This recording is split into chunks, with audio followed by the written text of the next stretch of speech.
What's up, Blasianeers and Blasianettes? So I am on the spin-off of the X-Men franchise, which is basically X-Men Origins Wolverine. So there's gonna be spoilers in this review. So that is your warning. Now, I gotta say, I mean, I was looking forward to watching it, but I wasn't stoked for the movie.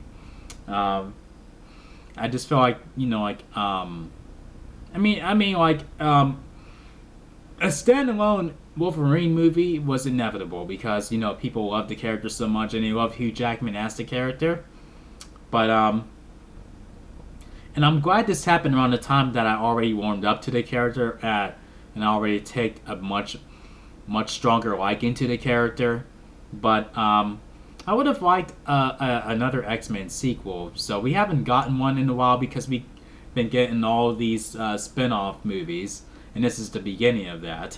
And and I gotta say, it was pretty decent.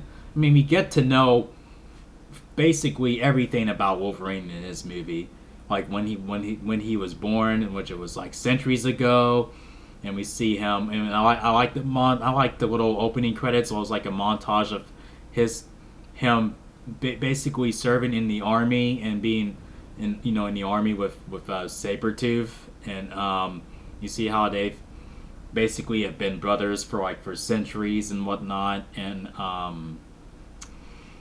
then we see that he basically had a life before he got the adamantium skeleton, and then his thirst for vengeance drove him to that, and then William Stryker gives him the procedure, and then also we were introduced to Gambit, which I think as in this point in time, like in the timeline, I think it's too early to introduce Gambit.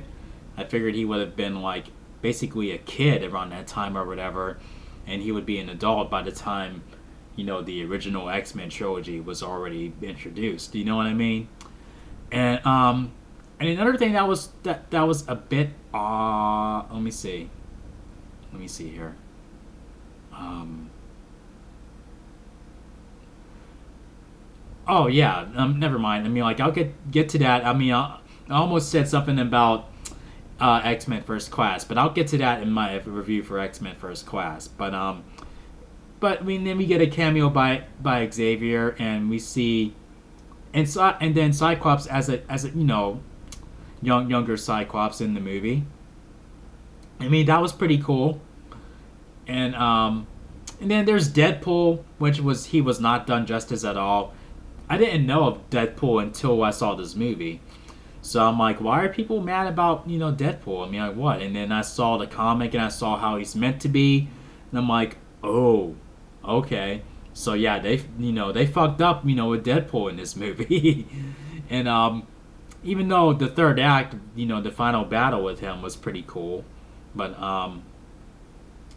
I don't know. I mean, like, I didn't like this movie as much as I wanted to. I mean, it was a decent movie and all that, but this is where it started to feel a little off.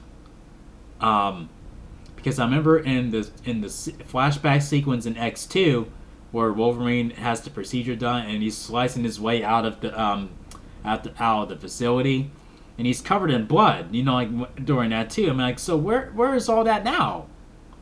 I mean, there's no blood when he comes out and then he has the claws, the adamantium claws and whatnot.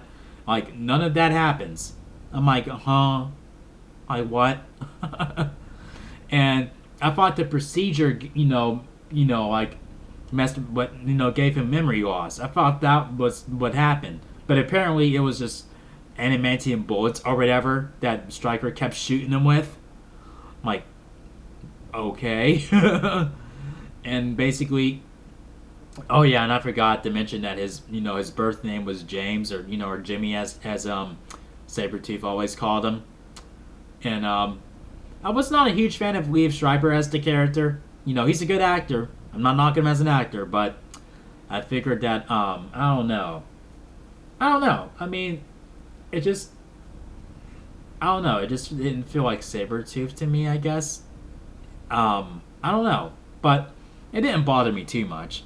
But the movie, I mean, it was all right. I mean, like it wasn't. It didn't.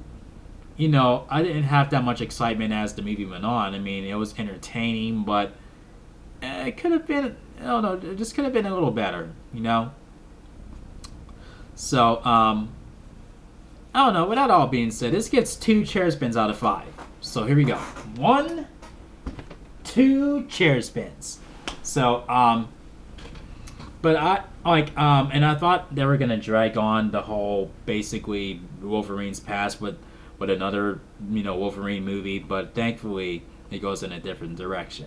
So yeah, if you guys enjoyed my review for X-Men Origins Wolverine, make sure you thumb up the video. Make sure you click subscribe if you're a newbie to the channel.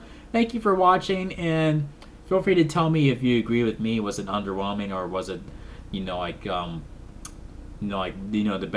best X-Men movie ever made? So yeah, I will see you guys in the next video. Peace out, y'all.